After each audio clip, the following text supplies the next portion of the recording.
Olá, as canções que marcaram uma geração se transformaram em contos. O escritor Henrique Rodrigues reuniu amigos, todos fãs da Legião Urbana, para escrever contos inspirados nas canções do grupo. O livro, Como Se Não Houvesse Amanhã, mostra as novas dimensões e possibilidades das letras do rock. E é sobre isso que a gente conversa com Henrique Rodrigues. Na Dica de Leituras, a gente analisa os romances O Evangelho de Barrabás, de José Roberto Toureiro e Marcos Aurélio Pimenta, e Três Traidores e uns outros, de Marcelo Beix. O Leituras conversa agora com Henrique Rodrigues.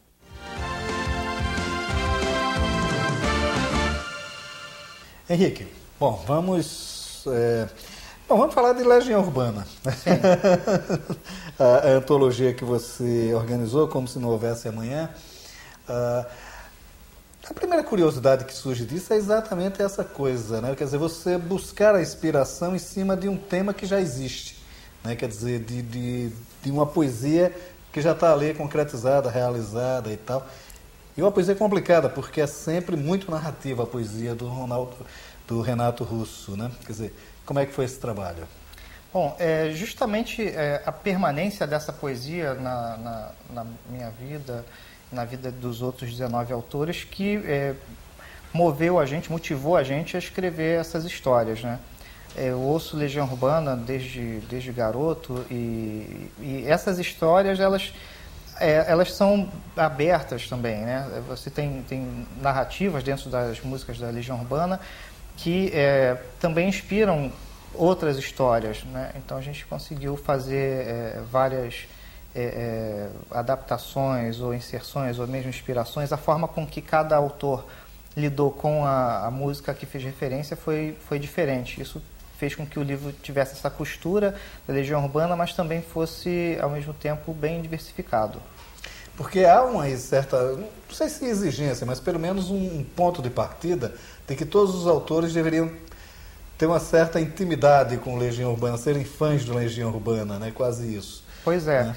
A condição sine qua non para participar do livro era ser fã de Legião Urbana, né? Eu não escolhi os autores ao léu, assim, tanto que minha ideia inicial nem era fazer um livro, eu queria fazer um conto em cima de uma música que eu gosto muito, Acrílico on Canvas, e eu comentei com um amigo que é escritor, o Maurício de Almeida, e ele falou, eu também vou fazer um conto inspirado na minha música preferida da Legião, que é Sagrado Coração, é o último conto do livro, e eu comentei com o terceiro e com o quarto, e todo mundo foi se empolgando, e eu falei, peraí, isso pode dar samba, né? No caso da rock, né? E quando a gente viu, tinha o livro, a Record gostou muito da ideia e, pelo jeito, os leitores também estão gostando, né? Agora, uma curiosidade dos contos é que eles nem sempre se pautam pela letra, né? Quer dizer, também houve uma certa independência para isso. Como é que isso foi construído? A ideia foi que o ponto de partida fosse uma música da Legião Urbana, mas a forma com que o autor iria lidar com essa referência era livre. Também eu acho que não ia ficar muito legal se tivesse que seguir à risca o script de cada música, talvez ficasse uma coisa um pouco travada. Então alguns deliraram, outros, por exemplo, Eduardo e Mônica, aí a gente tem a história da separação, né, de Eduardo e Mônica, que se passa anos depois da música. E cada um aplicou a sua voz, né? Na verdade, aplicou a sua voz narrativa a ideia de escrever uma história inspirada numa música da Legião Urbana. Mas todos gostam de Legião Urbana, isso é uma coisa que está presente. Todos são apaixonados por Legião Urbana, todos os 20 autores. Agora, de certa forma, quer dizer, o Eduardo e Mônica também se separa na música, né? Eu acho que na música eles também não terminam muito próximos. Já deixa em aberto. Já fica uma coisa meio assim. Agora, há releituras completamente fora do ambiente da música do Legião Urbana, né? Quer dizer, a música que você trabalha mesmo parece que ela foge um tanto da estrutura narrativa mesmo da música, não? Segue. Eu peguei a ideia de Acrílico on Canvas, que é não virou um hit da Legião Urbana, mas eu acho a letra mais bonita da banda, que tem toda uma alegoria da mulher com a pintura, né? Fiz pincéis com seus cabelos. Então tem toda uma sequência de metáforas envolvendo artes plásticas. Então eu peguei e fiz o contrário. Eu peguei um narrador, eu coloquei o narrador em primeira pessoa, mantive o narrador em primeira pessoa, mas eu fiz ele se despedindo de uma mulher que seria pintora. Então eu inverti um pouco a coisa. Ele nunca pôde olhar essa mulher que pintava tudo, justamente porque ela não conseguiria capturar ele, porque ele nunca iria conseguir enxergar um quadro dela. Mas também tratou de separação, né, com a alegoria da pintura. Mas aí é exatamente a visão oposta, né? Quer dizer, essa coisa da... Uma outra característica muito forte das músicas do Legião Urbana, eu não sou fã do Legião Urbana. Isso é muito bom, isso é interessante. Eu escutei muito pouco Legião Urbana, ou praticamente não escutei. Porque é curioso, eu acho que nem meus filhos chegaram a escutar muito Legião, não fui nem aquele ouvinte de oitiva, como diriam os antigos, né? Mas o que eu percebo, pelo menos no pouco que eu vi do Legião Urbana, pelo menos no pouco que... Eu li a biografia do Renato Russo, feito pelo Carlos Marcelo. Sim, ótimo livro. Isso. Mas essa questão da urbanidade da música do Legião Urbana, né? Quer dizer, não é pelo nome da banda, mas eles tratam muito de questões que estavam muito vivas naquela geração dos anos 70, né?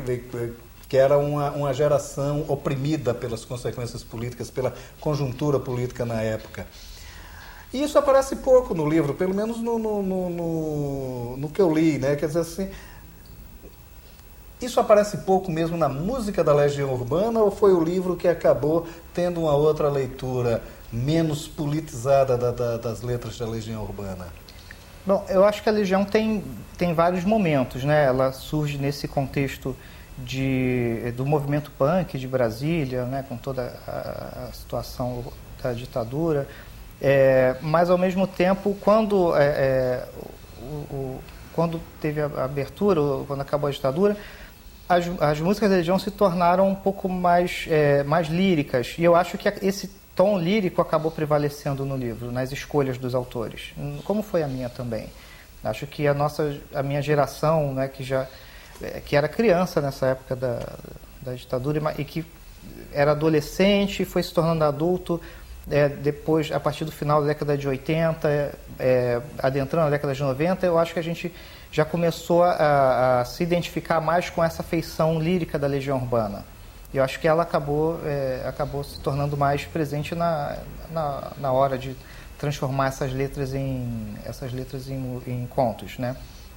Mas tem também assim, eu acho que todos esses aspectos, até o político, ele aparece em alguns contos, mas eu acho que também não ia ser interessante. Eu preferia que a gente trabalhasse mais o lado lírico da Legião Urbana do que o lado que é um pouco mais datado, né? Embora tenha um conto da Tatiana Salem Levi, que eu acho que é um dos contos mais bonitos do livro, que trata justamente de um desaparecido político e que representa. Mas eu acho que, pelo menos para mim, o que ficou da Legião Urbana foi essa vertente lírica, né? E o gênero lírico, até dentro da área teórica, né? Ele seria algo que é mais atemporal. E talvez, vamos ver como é que as novas gerações se comportam diante da obra da Legião Urbana. Eu acredito que essa feição lírica vai prevalecer no gosto dos novos ouvintes e leitores. Agora, a escolha das músicas, né? Porque isso é sempre uma coisa curiosa, né? Quer dizer, dentro da toda a obra, eu se tivesse que escrever, escolheria a música Maurício, né? Quer dizer... E tem um Maurício já no livro, é engraçado. Tem uma música chamada Maurício, a Legião Urbana, isso eu sei, né? Mas, enfim, quer dizer, como é que foram essas escolhas, né? Quer dizer, isso ficou de forma arbitrária pelos autores? Ficou. Quando eu convidei as pessoas, à medida que eu convidava, eu dizia, olha, escolha a sua música preferida, eu só não acharia legal que repetisse. Então, eu ia dizendo, olha, se você topar, já escolheram tais músicas. Só que quem gosta de Legião Urbana, gosta de muitas músicas da Legião Urbana. Eu tenho minhas 10 preferidas que eu gostaria de escrever em cima delas. Então, se eu não fosse escrever sobre Aquele com Canvas, eu faria sobre Andréa Doria, que fizeram sobre Angra dos Reis, Teorema. Então não teve nenhum problema em relação a isso. Agora, cada um escolheu realmente a sua música preferida. Isso não teve nenhum tipo de coisa, eu quero essa música, não, já escolheram essa, então eu vou escolher essa. Não, até me surpreendi, eu achei que fosse ser mais confuso em relação a isso, mas não teve nenhuma questão. Todo mundo escolheu a sua música preferida mesmo. Quer dizer, houve o livre-arbítrio para cada um. Agora, uma coisa curiosa que você estava falando é sobre a reação dos leitores, né? Quer dizer, era um livro que aparentemente o leitor, pelo menos primário, primordial, seriam os fãs da Legião Urbana, e que isso, de certa forma, não tem acontecido, né? Há um outro tipo de leitor, né? Quer dizer, como é que está sendo isso? Pois é sempre uma surpresa, né? O leitor acaba sempre surpreendendo a gente.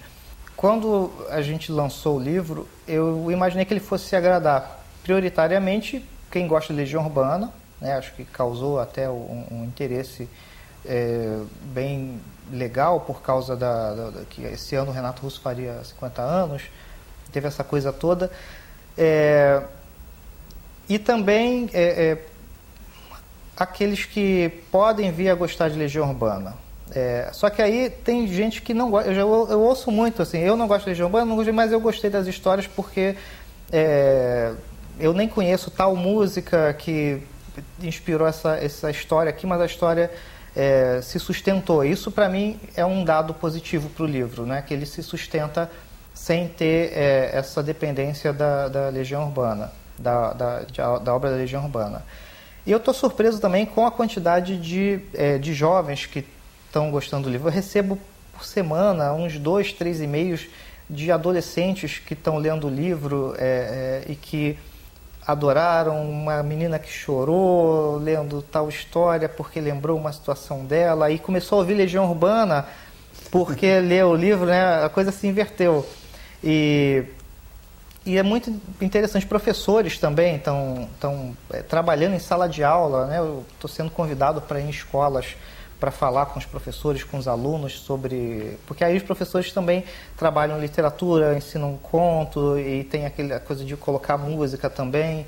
Isso eu acho que é interessante, que também renova os ouvintes de Legião Urbana, né, de certa forma, e tem um caráter, acho que pedagógico, que não estava previsto, né? Isso está sendo bem interessante também. Agora, é interessante, porque você pega a temática da Legião Urbana e trabalha um conto com uma certa tensão, né? Uma tensão amorosa, uma tensão carnal, né? A essa relação toda.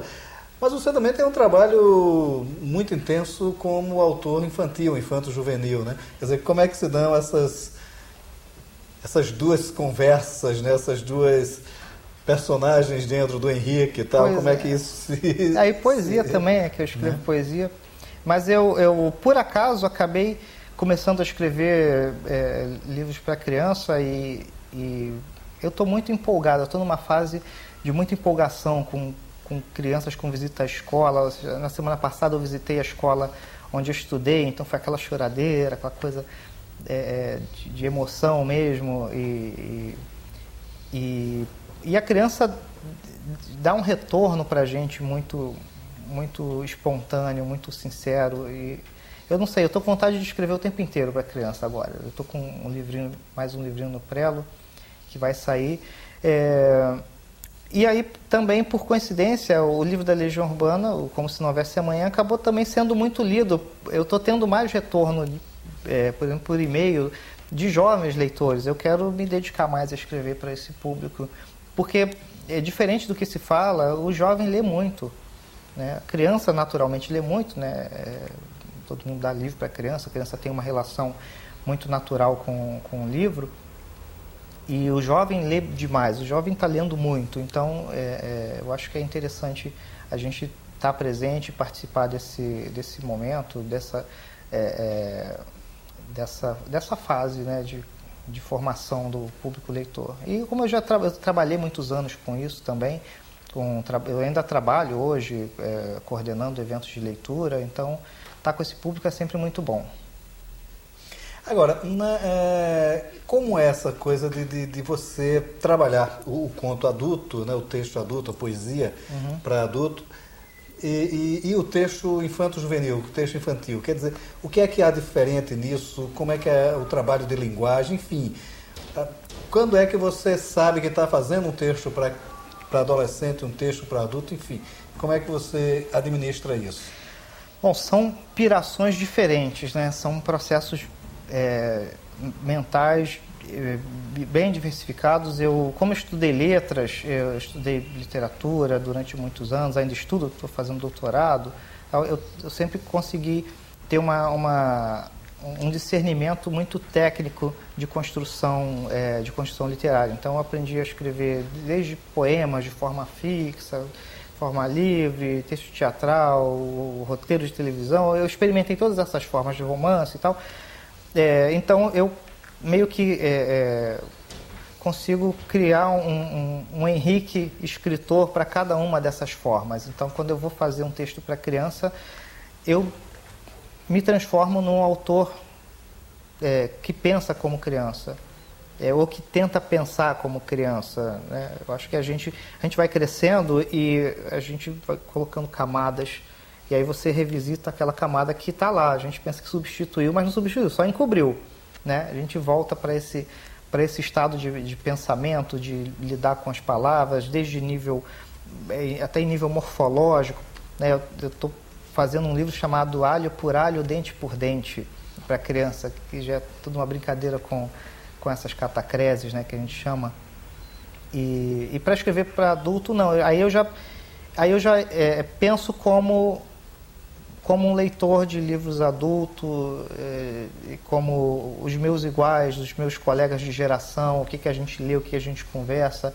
Aí eu acho que cada livro, cada projeto, cada texto requer um tipo de... Até uma resenha que eu faço, cada formato de texto requer um tipo de pensamento, e eu sei bem entrar num desses, não personagem, mas num autor desses e sair tranquilamente, sem problema. Eu posso escrever de dia para criança e de tarde para adulto sem o menor. Não sei se daqui a um tempo eu vou começar a ter esquizofrenia, mas por enquanto está dando tudo certo. De dupla personalidade. Pois é. Dr. Jekyll e Mr. Hyde. Né? Agora, a questão do texto infantil, ele sempre corre um risco, né? Tem uma armadilha danada, que é a questão da infantilização da linguagem, né? Sim. Quer dizer, você acaba tentando criar uma linguagem tati-bitati, quase idiotizando a criança, né? Quer dizer, como se livrar disso também? Essa é uma armadilha, porque a princípio o texto infantil parece fácil, né? Porque é menor em volume e na verdade ele dá mais trabalho justamente por conta dessa armadilha, né? A gente tem muito texto ruim, tem muito livro infantil ruim, e uma das primeiras coisas que a gente vê no livro ruim é justamente essa tentativa de infantilizar demais a criança. A criança esperta demais, as crianças sabem muita coisa. Eu estou encantado com criança porque eu estou aprendendo muito com elas. As crianças são abertas, né, para o mundo, são abertas para o aprendizado. Os adultos já são mais fechados, eles já estão mais prontos, né? Então, por isso que eu acho que é interessante você ter contato com o seu leitor, você ouvir, você ter um retorno do que a criança gostou, do que ela gosta, aí você já consegue captar uma forma diferente de você pensar como é o texto para criança. Não necessariamente infantilóide, tati-bitati, mas algo que tenha encantamento. Esse encantamento para a criança é algo que não é fácil, não é tão fácil atingir, mas é preciso muito trabalho. Escrever para criança não é fácil, como parece. E você, pelo menos, está tentando encarar as coisas aí, essas duas vertentes meio diversas, né? Mas que acaba se aproximando também, né? Tudo é literatura. Tudo é literatura, né? Tudo é palavra. Uhum. É isso. Henrique, obrigado por sua participação no Leituras. Eu que agradeço, Maurício. Obrigado. Obrigado.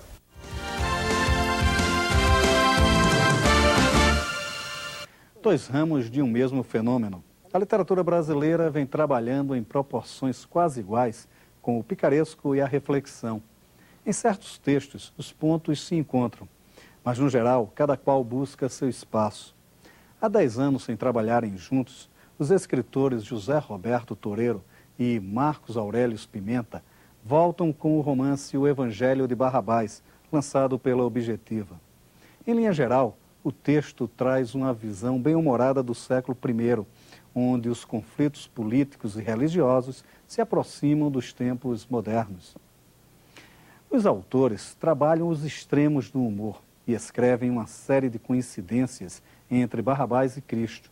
As trajetórias seguem paralelas, mas logo se distanciam para se encontrarem no epílogo. Assim se faz uma releitura da eterna luta entre o bem e o mal e uma reflexão sobre os mitos religiosos e suas utilidades. Toreiro e Pimenta operam numa linha própria ao picaresco, onde a moral da história está em seu próprio caminhar. Os capítulos são curtos, a linguagem ágil e as situações improváveis, mas aí está a essência do picaresco, desmitificar os mitos. Há outras formas, no entanto, de se desnudar os reis, de despir a áurea dos mitos, e aí surgem os textos literários mais reflexivos. Profundamente ligado à cultura germânica, o escritor gaúcho Marcelo Beix trabalha os ramos espraiados a partir desta visão. É o caso de seu novo romance, 3 Traidores e uns Outros, lançado pela Record, onde conta a história de um tradutor que sai de um microcosmo gaúcho na busca de um mundo maior e diverso. A Germânia tem raízes latinas em sua formação, mas pela prosa de Marcelo, pouco restou desta origem. Seu personagem é um inadaptado. No Rio de Janeiro, na Alemanha, no Rio Grande do Sul, onde quer que esteja, carrega sempre o peso de suas contradições, de sua dualidade cultural. E daí nasce o sentido deste romance, que, a rigor, conta também uma história de amor. A globalização é uma falácia, posto que os homens têm particularidades tão profundas que política nenhuma é capaz de apagar. Visões universais, risíveis e reflexivas. O Evangelho de Barrabás, de José Roberto Toreiro e Marcos Aurélio Pimenta, e 3 Traidores e uns Outros, de Marcelo Beix. O Leituras de hoje fica por aqui e você bem pode ficar na companhia de bons autores e bons livros. Até nosso próximo encontro.